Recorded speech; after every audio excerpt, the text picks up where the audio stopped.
在这个看似充满无限选择的现代世界里，我们往往陷入一种危险的错觉，误以为自由就是随心所欲地满足每一个冲动。我们追求财务自由，渴望时间自由，但当我们终于拥有了闲暇，却发现自己被焦虑、无聊和无尽的社交媒体通知所占据。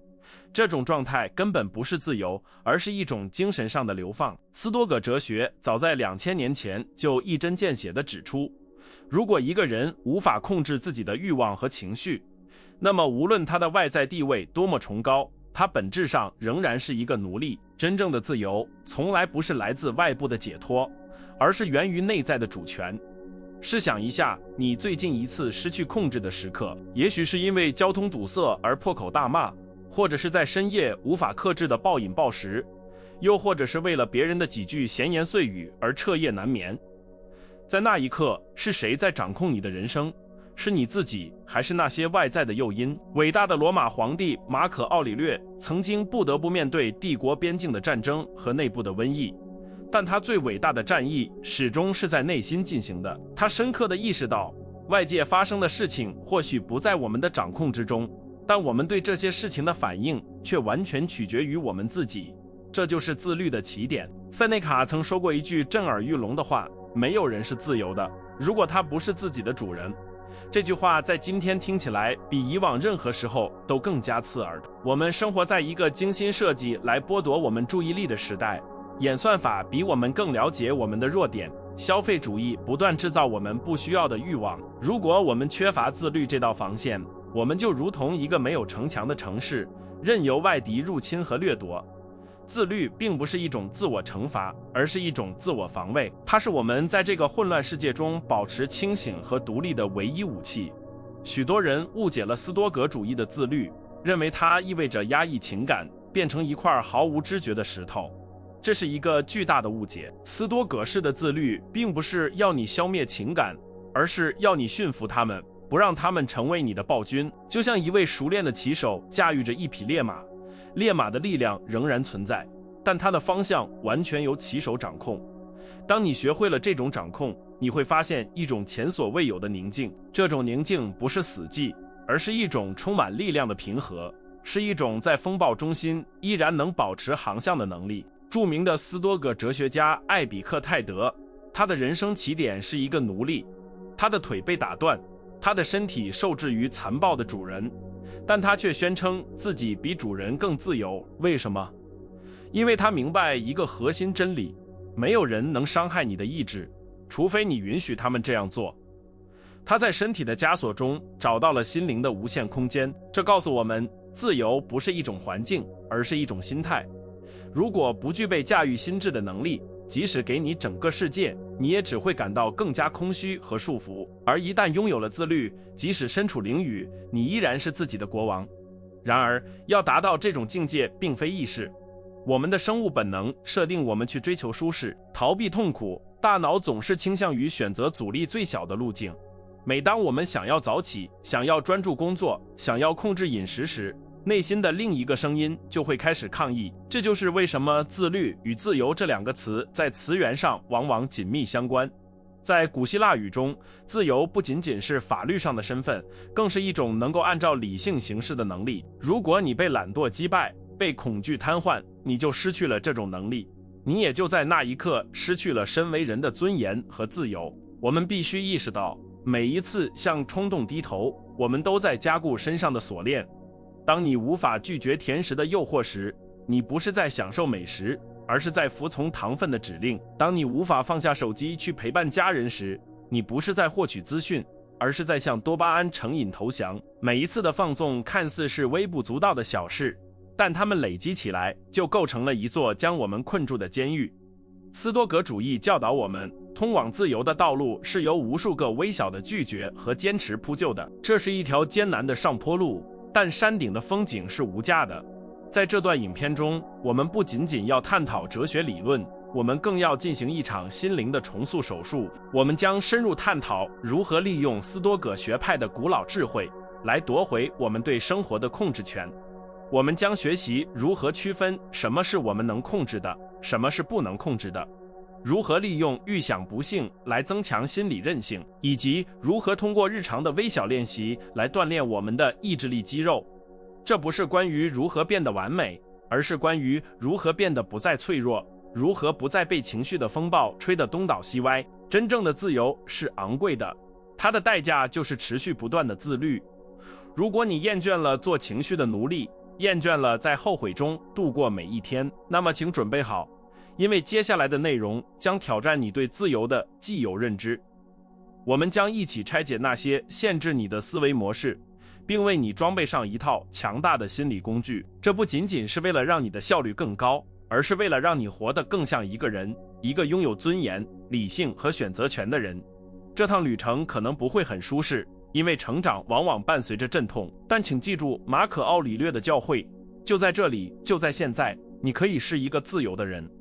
自由的大门一直敞开着，但只有那些拥有足够自律去转动把手的人才能走进去。现在，让我们深吸一口气，抛开外界的干扰，开始这场夺回自我的革命。这不是关于你拥有什么，而是关于你是谁，以及你能成为谁。斯多葛主义的核心基石，同时也是通往自由的第一把钥匙，被艾比克泰德称为控制二分法。这是一个听起来简单，执行起来却极具挑战性的概念。世界上只有两类事情，一类是我们能控制的，另一类是我们不能控制的。我们能控制的是我们的判断、意图、欲望和厌恶，简而言之，就是我们心灵的运作。而我们不能控制的，则是身体的健康、财富、名声、他人的看法，以及除此之外的一切。大多数人的痛苦和不自由，正是源于他们试图去控制那些本不可控的事物，或者忽略了那些真正掌握在自己手中的力量。当你将快乐寄托在别人的赞赏上时，你就已经把自由拱手让人了。因为别人随时可以收回他们的赞赏，那一刻你的快乐也就随之崩塌。这就像是在别人的土地上盖房子，地主随时可以将你驱逐。一个真正的斯多葛主义者明白，唯一属于自己的领土就是自己的理性选择。如果你把目标设定为升职，你可能会失败，因为这取决于老板的决策和竞争对手的表现。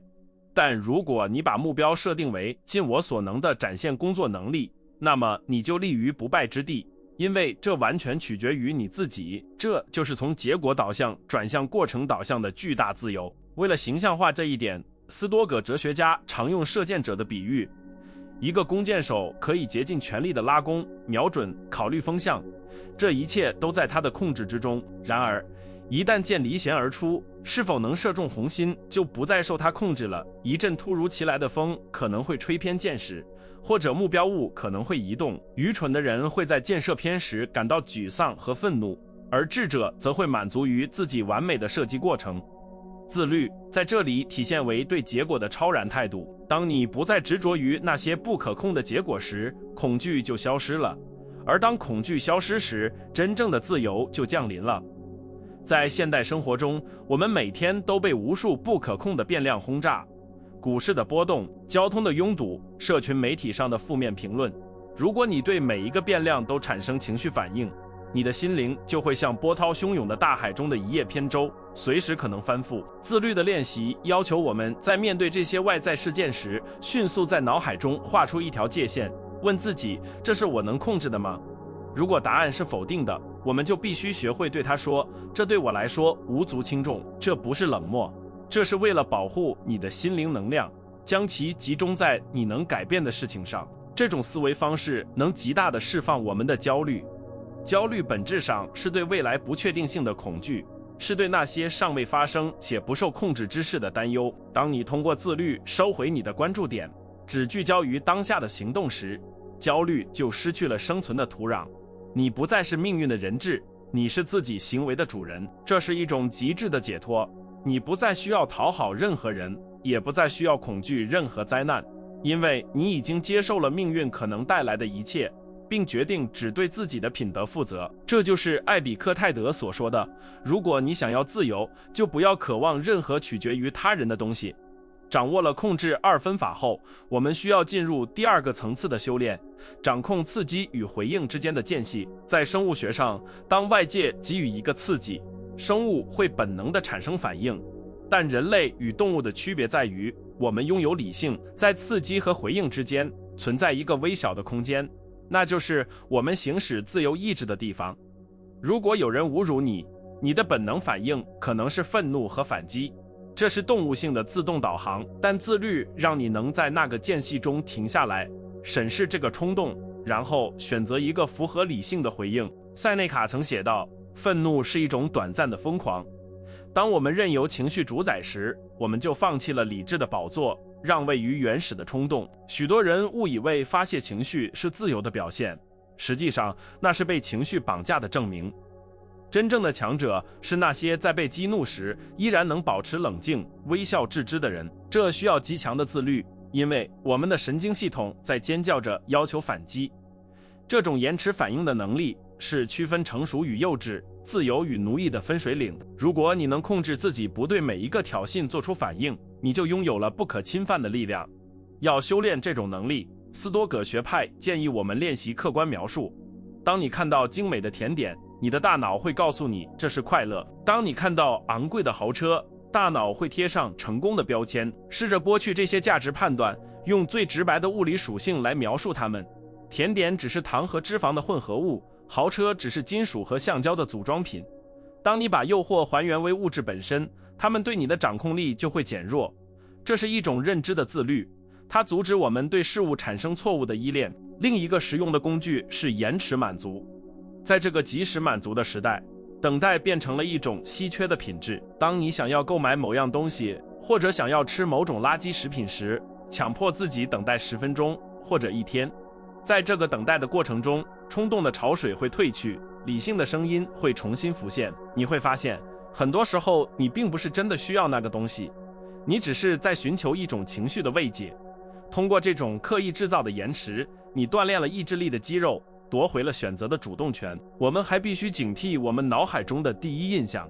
斯多葛哲学认为，外在事件首先会在我们心中形成一个印象，这个印象往往是扭曲的。例如，朋友没有回复讯息，你的第一印象可能是他讨厌我。自律要求我们不要立即同意这个印象，我们要像一个严格的守门人，盘查每一个进入心灵的想法。你是真的吗？还是只是我的猜测？拒绝接受未经审查的印象，能避免我们陷入无谓的情绪漩涡。这种对内心活动的严格监控听起来似乎很累，但其实它比放任自流要轻松得多。因为放任自流会导致混乱、后悔和修补错误的巨大成本，而自律带来的秩序能让心灵处于一种高效、清晰的状态。想象一下，你的心灵是一个花园，自律就是拔除杂草的过程。如果你不定期拔草，花园很快就会荒芜；如果你勤于维护，花园将成为你灵魂的避难所。自由就是在这座花园里种植你想要的植物，而不是任由杂草丛生。此外，我们还要练习自愿的困苦。塞内卡建议我们定期过几天贫穷的日子，穿粗糙的衣服，吃简单的食物，以此来训练自己对舒适的依赖。当你证明了自己即使在匮乏中也能生存且保持快乐时，你就不再恐惧贫穷或失去。这种对恐惧的免疫是自律带来的最高级别的自由。你不再是物质的奴隶，因为你知道你的幸福不依赖于外部条件。这种自信不是盲目的乐观，而是基于对自己适应能力的深刻认知。在这一章的最后，我们必须明白，这一切的修炼都不是为了向别人展示我们有多么高尚，而是为了我们自己内心的安宁。当你能在混乱中保持冷静，在诱惑面前保持清醒，在逆境中保持坚定，你就已经超越了凡俗的层次。你不再是环境的产物，你是环境的创造者。这种力量感是任何外在的财富都无法购买的。我们已经建立了自律的2大支柱，区分控制权和掌控回应间隙，这为我们的自由大厦打下了地基。但这还不够，我们还需要将这些原则应用到更广阔的生命视角中，去面对人类最大的恐惧——时间的流逝和死亡。在下一章，我们将探讨如何通过更深层次的哲学工具来彻底粉碎束缚我们灵魂的最后枷锁。自律不是一种束缚，它是剪断提线木偶绳索的剪刀。现在我们已经剪断了几根关键的绳索，你的手脚开始恢复知觉，但要完全站立起来行走，我们还需要进一步的训练。请记住，每一次你对冲动说不，你都是在对自由说是。这是一场无声的战争，你是唯一的战士，也是唯一的见证者。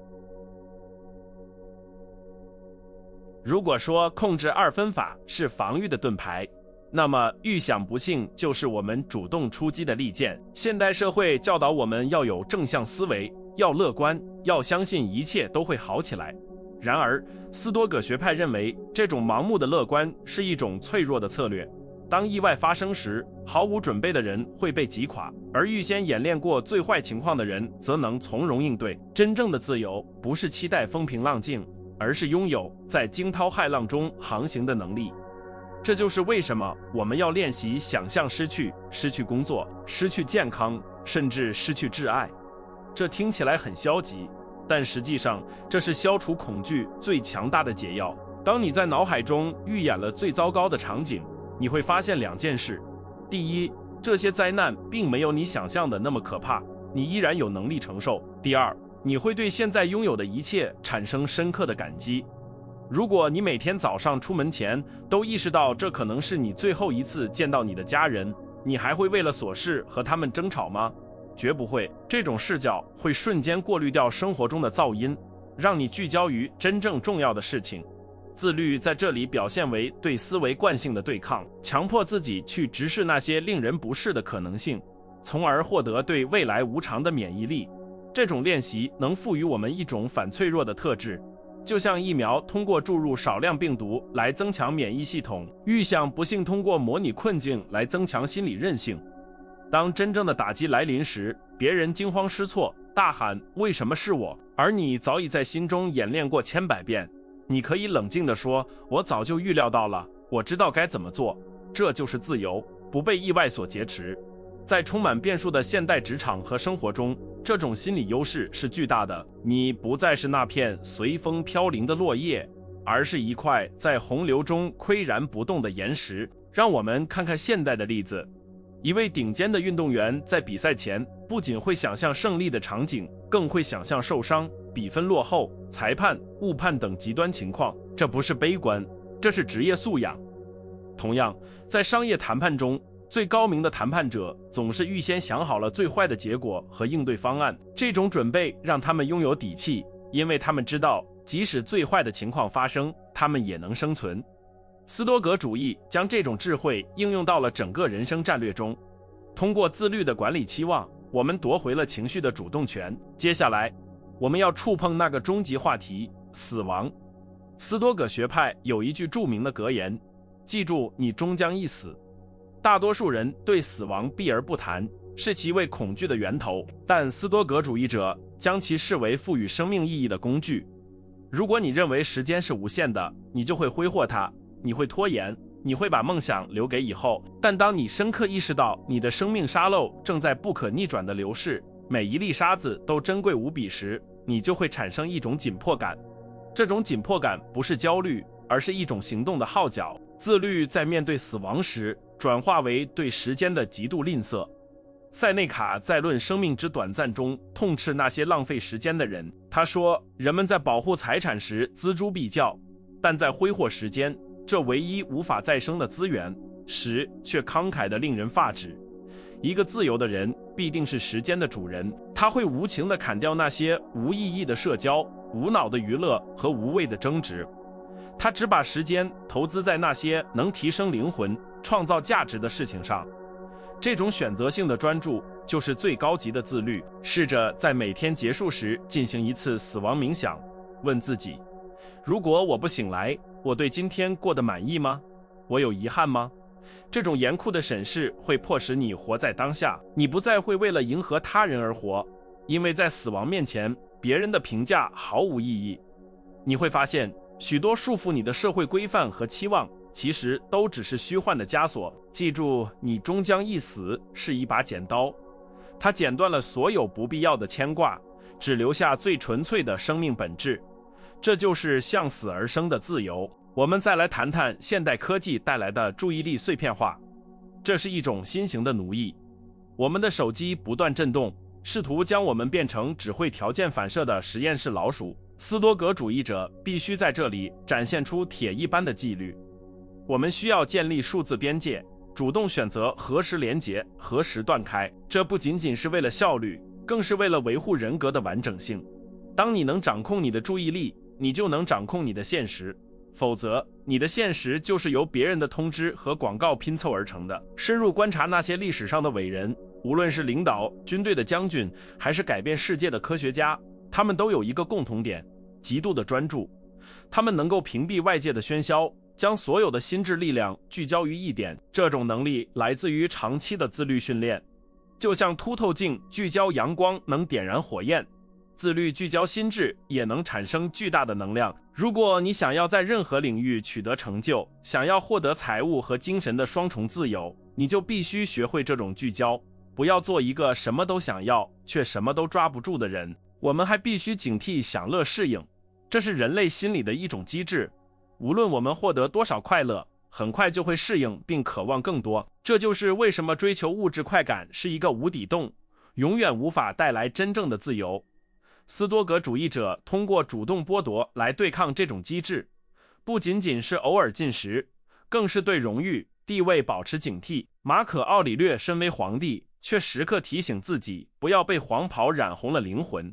他知道，权力和财富是最好的仆人，却是最坏的主人。自由还意味着能够接受真相，即使它令人痛苦。很多时候，我们用谎言和借口来麻痹自己，逃避责任。自律要求我们对自己绝对诚实。如果你懒惰，承认它；如果你嫉妒，承认它。只有面对真相，改变才有可能发生。这种诚实需要勇气，但它能将你从自我欺骗的牢笼中释放出来。一个敢于直面自己阴暗面的人是无坚不摧的。在这个阶段，自律已经不再是一种强迫性的行为，而逐渐内化为一种性格。你不再觉得拒绝诱惑是一种痛苦，反而觉得那是一种权利的展示。每一次你选择了正确而不是容易的路，你的自我尊重感就会提升。这种内在的尊严感是自由的基石。你知道自己是谁，你知道自己的原则不可动摇，这种确定性给了你巨大的安全感。想象一下，你站在高山之巅，俯瞰着世间的忙碌与混乱，你依然参与其中，依然努力工作，依然爱着家人，但你的内心已经超脱了。你不再因为得失而患得患失，不再因为荣辱而喜怒无常。这就是斯多葛哲学承诺的境界不动心。这不是冷漠，而是灵魂的绝对宁静。在这种宁静中，你找到了终极的自由。我们已经探讨了如何防御控制二分法，如何反击预想不幸，以及如何聚焦时间管理。我们已经武装到了牙齿，现在只剩下最后一步，那就是将这些所有零散的工具整合起来，形成一种生活方式，一种呼吸般的自然反应。在最后一章中，我们将把目光投向宇宙的宏大视角，并给出具体的行动指南，让你从今天开始就能踏上这条通往自由的英雄之旅。准备好了吗？我们即将完成这幅心灵地图的最后一块拼图。这不是结束，而是你新生活的开始。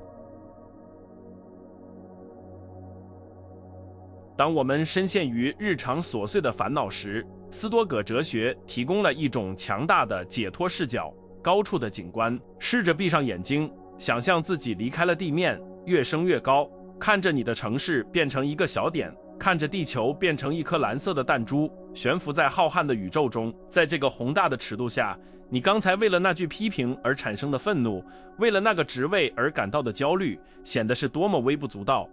这并不是要否定你的感受，而是要让你明白，将有限的生命能量浪费在这些转瞬即逝的小事上，是对生命极大的不敬。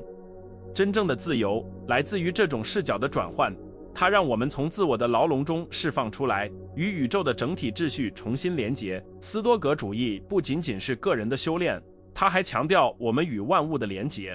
一个自律的人不仅是为了自己，也是为了整体的利益。当你控制住自己的怒火时，你让世界少了一份冲突；当你克制贪婪时，你让资源分配更加公平。你的每一次自律都是在为人类的理性共同体做出贡献。这种责任感赋予了自律更崇高的意义。你不再是孤军奋战，你是宇宙理性的一部分。你的行动与星辰的运行遵循着同样的法则。当你意识到这一点，顺应自然就不再是一种无奈的接受，而是一种主动的拥抱。这就是最高形式的自由，意愿与现实的完美统一。现在，让我们回顾这把通往自由的3把钥匙。首先是控制的2分法，它是我们心灵的过滤器，帮助我们区分什么值得关注，什么应该放下，从而切断了焦虑的根源。其次是理性的间隙，它是我们意志的训练场，让我们在刺激与回应之间夺回了选择权，不再做本能的奴隶。最后是预想不幸与死亡冥想，它是我们灵魂的盔甲，让我们在无常的命运面前保持坚不可摧的平静。这3者不是孤立的理论，而是一个有机的整体，需要我们在生活的每一刻去实践、去打磨、去内化。为了将这些哲学转化为具体的行动，我建议你从今天开始建立一个斯多葛晨间仪式。每天早上醒来，不要急着抓手机，那是把大脑交给别人控制的开始。花5分钟时间写下你今天的意图。今天我可能会遇到忘恩负义的人、傲慢的人，但我不会让他们破坏我的内心平静。预演一天中可能出现的挑战，并设定好你的应对策略。这就像战士在上战场前检查装备，当挑战真的来临时，你就不会措手不及。这短短的5分钟将决定你一天是主动出击还是被动挨打。同样重要的是晚间的反思，在睡觉前像一位公正的法官一样审视自己的一天，问自己3个问题：我今天哪里做得好？我哪里失控了？明天我可以如何改进？不要因为失败而责备自己。斯多葛主义不是关于完美，而是关于进步。如果你今天对孩子发了脾气，承认他，分析原因，然后原谅自己，并承诺明天会做得更好，这种持续的反馈循环是性格重塑的关键。没有这个步骤，我们只会不断重复错误的模式，像仓鼠在轮子上奔跑，永远无法到达自由的彼岸。请记住，自律的培养不是一场100米冲刺，而是一场马拉松。在开始的时候，你会感到艰难，你的旧习惯会像引力一样试图把你拉回去，这是正常的。不要因为一次跌倒就放弃整个旅程。马可·奥里略曾经提醒自己，当你被环境强行打破平静时，要尽快回到自身，不要脱离节奏太久。每一次你重新站起来，每一次你重新选择理性，你的意志力肌肉就会变得更强壮一点。随着时间的推移，曾经需要巨大努力才能做到的自律，将变成你第二天性。那时，你将体验到一种前所未有的轻松与自由。许多人追求财富自由，认为有了钱就可以解决一切问题。但看看那些拥有巨大财富却深陷毒品、丑闻和精神崩溃的人吧，你会发现外在的丰富掩盖不了内在的贫瘠。斯多葛主义告诉我们，真正的富有不是拥有的多，而是需求的少。当你通过自律减少了对物质的依赖，你就减少了恐惧的来源。你不需要豪华的游艇来证明价值，不需要别人的掌声来确认存在。你本身就是完整的，这种自给自足的状态才是真正的帝王之道。它是任何市场崩盘都无法夺走的资产。我们生活在一个鼓励软弱和放纵的时代，社会告诉你顺住感觉走，告诉你你值得拥有最好的一切。这些甜蜜的谎言正在腐蚀我们灵魂的骨架。选择斯多葛之路，就是选择了一条少有人走的路。这是一条逆流而上的路，需要勇气，需要坚持，需要与大众背道而驰的决心。但正是这种艰难铸就了你的独特。在这个充满噪音和混乱的世界里，一个冷静、自律、不可动摇的人，就像一座灯塔，不仅照亮了自己，也给周围的人带来了方向和希望。不要等待完美的时机，不要等待救世主降临，你自己就是你一直在等待的那个人。你的心灵就是你的堡垒。如果这座堡垒城门大开，任由外敌入侵，那是因为你放弃了守卫的职责。从现在这一刻起，重新拿回你的指挥权。不管过去你浪费了多少时间，不管你曾经多么软弱，当下永远是新的起点。你可以选择继续做情绪的奴隶，在后悔中度过余生。你也可以选择拿起自律的武器，为自己的灵魂而战。选择权始终在你手中，这场战斗不会有终点，直到我们生命的最后一刻。但这正是生命的精彩之处。我们不是为了到达某个终点而活，我们是为了在行走的过程中不断超越自我而活。当你能够在巨大的诱惑面前说不，在巨大的痛苦面前保持微笑，你就已经触摸到了神性。你不再是那个被命运摆布的可怜虫，你是命运的合作者，你是自己灵魂的雕塑家。每一刀的雕刻都伴随着痛苦，但每一刀都在去除多余的杂质，让那个更强大、更自由的你显露出来。如果你感觉到了内心的召唤，如果你厌倦了随波逐流，那么请加入我们这个追求智慧的行列。这不仅仅是订阅一个频道，这是签订一份与自我成长的契约。我们在这里不贩卖焦虑，我们只分享力量。在评论区留下你的承诺，写下我是自己的主人，让这句话成为你转变的开始。不要小看这个动作，公开的承诺往往是行动的催化剂。让我们看看有多少人愿意在这个娱乐至死的年代选择一条清醒而艰难的道路。最后，我想用艾比克泰德的一句话作为结束，希望能深深烙印在你的脑海里。还要多久你才肯认为自己值得拥有最好的？还要多久你才肯服从理性的指令而不违背？时间不等人，死亡正在逼近。不要把你的自由留给明天，因为明天可能永远不会到来。就在此刻，就在此地，挣脱锁链，挺直脊梁。这条路或许孤独，但你并不孤单，因为所有伟大的灵魂，苏格拉底、塞内卡、马可·奥里略都在这条路上与你同行。他们的智慧穿越千年的时光，为你指引方向。现在去行动吧，去过一种无需隐藏、无需逃避、无需辩解的生活，去过一种真正的、彻底的、自由的生活。当你关掉这个影片，真正的考验才刚刚开始。下一个通知，下一个诱惑，下一个困难，就是你的战场。带着这份平静与力量去面对他们。记住，你比你想象的更强大。愿理性与你同在，愿你拥有钢铁般的意志和宁静的心灵。